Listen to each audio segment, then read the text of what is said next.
The Bible is the best financial book, and it tells us to sit down and count the cost. And so today I want to talk with you about just standard budgeting. How do I get a budget started? Where do I begin? Well, I've written out a few things to mention to you. Maybe this will help you if you've never put together a budget. Maybe this will help you a little bit to take the mystery out of it. Bottom line, you have to add up all of your expenses. Just make a big long list of everything that you spend on every month, every quarter, throughout the entire year.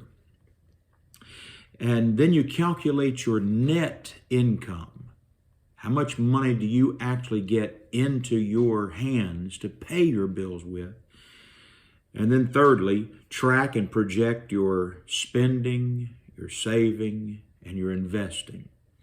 Now, to do all this, you're going to need to go back and look at all of your bank records for the last few months, maybe for the last year would be best.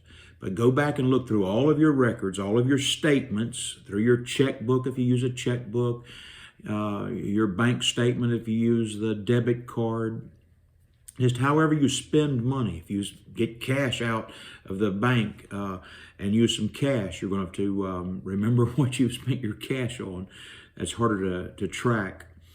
And then categorize each expense and then find out, do you have a surplus at the end of the month? Or do you have a deficit at the end of the month?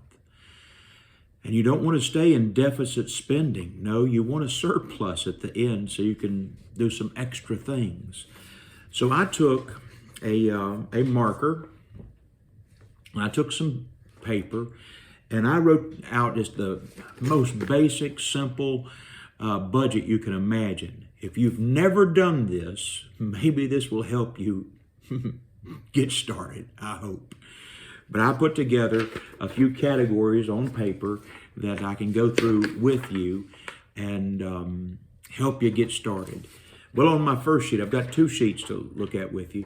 I wrote the word budget at the top because this is your budget that you're going to work with.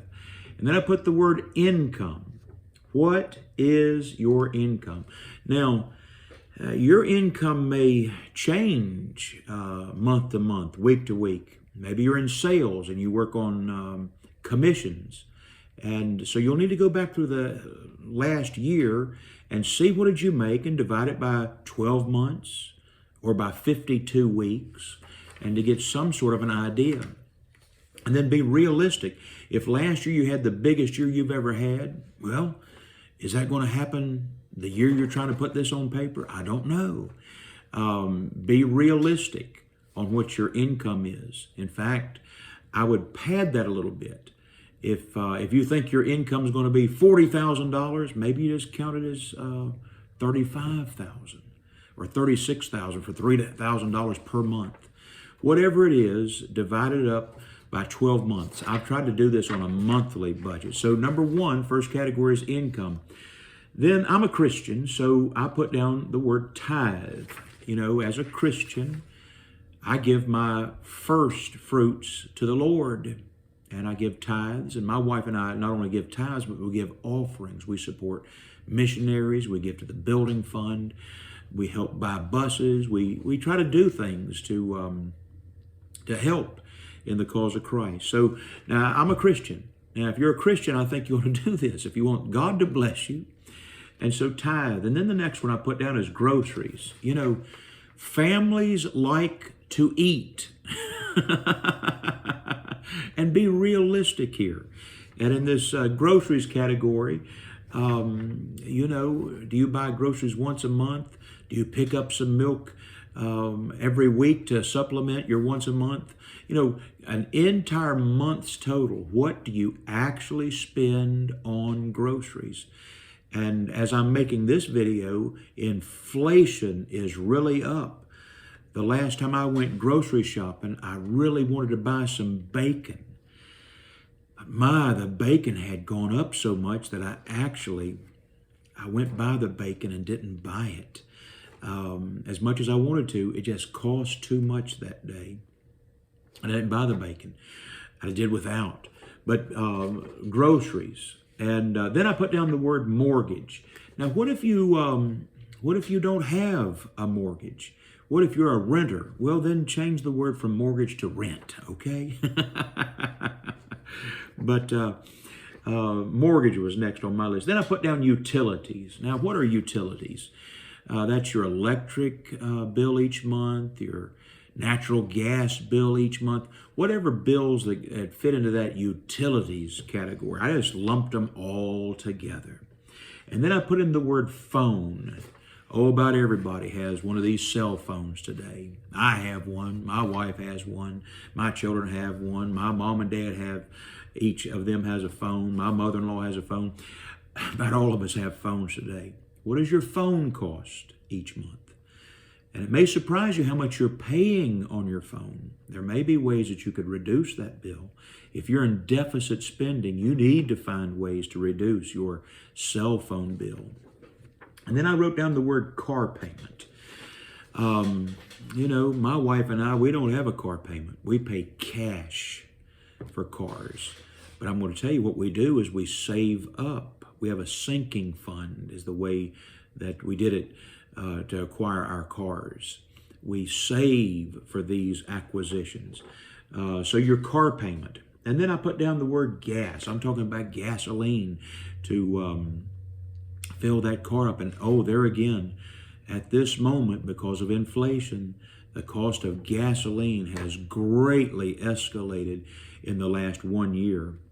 And then I put down the word life insurance. I encourage all of you to have some kind of life insurance.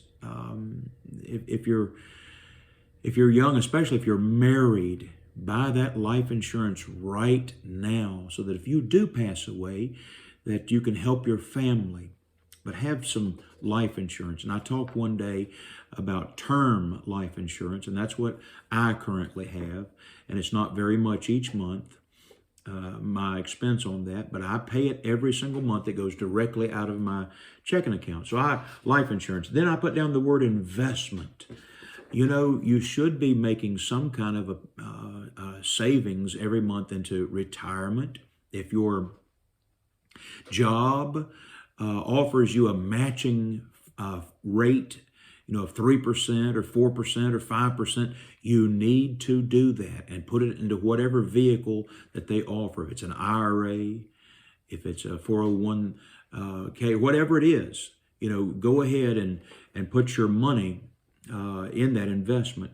Then I put down the word entertainment. Yeah, you're going to want to go bowling. You're going to want to go see a game. You're going to want to buy a game, a board game to play with your friends. You're going to have some entertainment expenses every month.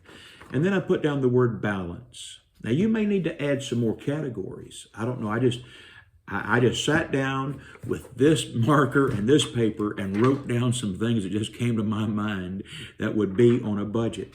Now, I've got a second page because I've got some keywords here. I put down the word contingency fund.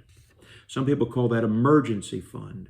Whatever you want to call this fund that you can get money to easily accessible. The word that is often used, and that is liquid money. Money that you can liquidate easily. It's not tied up in real estate. It's hard to get your money out of real estate fast. But maybe it's a money market account. Maybe it's a plain old boring passbook account. Whatever you want to have that in. We have that in a money market. It gets a few basis points more interest in that, and you have to have a minimum. Where I'm at, the Pinnacle money market that we have, there's a minimum balance that you have to make the little extra interest. But we have that, and so we've got it just sitting there in a contingency fund, and I don't know when we last touched that. We've got it sitting there, and we try not to have too many emergencies. We try to have money ready to buy the car, money to put the roof on the house, money to buy the stove, money to buy the refrigerator, because all of those things have to be acquired. Refrigerators don't last forever. They have to be replaced. And so, contingency fund. I wrote down the word vacation. Don't you like to take a vacation? Oh, yeah. And you don't want to go into deficit spending for your vacation. You want to save for it. Some banks will have vacation funds that you can put a little money in each week automatically. And maybe that would be best for you. Maybe that would help discipline you to save for your vacation. I put down the word Christmas. A number of banks also have Christmas funds that for 10 or 11 months you put money in getting ready for Christmas that you can buy gifts for your family and for your loved ones. I put down the word car purchase. That's one thing that you know you're going to need to buy. And so you'll want to buy ahead. I'll tell you this, I've never bought a brand new car. They've just been out of my price range. And the depreciation that cars take so rapidly, within just days after you drive off the car lot, oh, they go down in value a lot. They go down very rapidly at first. And I've never thought it would be best for me and my family to do that. So we've always bought used cars, or sometimes lately more that you would classify as gently used cars, little better used cars. And by the way, the cost of used cars has really gone up. And I just put down the word sinking fund. Sinking fund, yeah, any project that you want to save up for, acquisitions that you really want, save for those. Set up a sinking fund, an established fund for that. Now, what if you have surplus at the end of the month? Well, look for ways that you can invest that. You know, if you can invest 10 to 15% every month of what you make during the course of a lifetime, at the end of your life, you're going to be able to leave a nice inheritance to your children. Or if you need medical care at the end of your life, you'll have the money for it. And you want to plan ahead. The Bible teaches that as well. Well, I hope that's taken a little mystery out of budgeting. If this has been helpful, would you hit the word like? Give us a thumbs up on that. If you've not subscribed, consider subscribing. Leave a comment. If you have a question, leave it in the comment section, or contact me if you have my contact information, and give me your question. If I can help you, I will try to do that. I'm really trying to help you with your finances. May God bless you.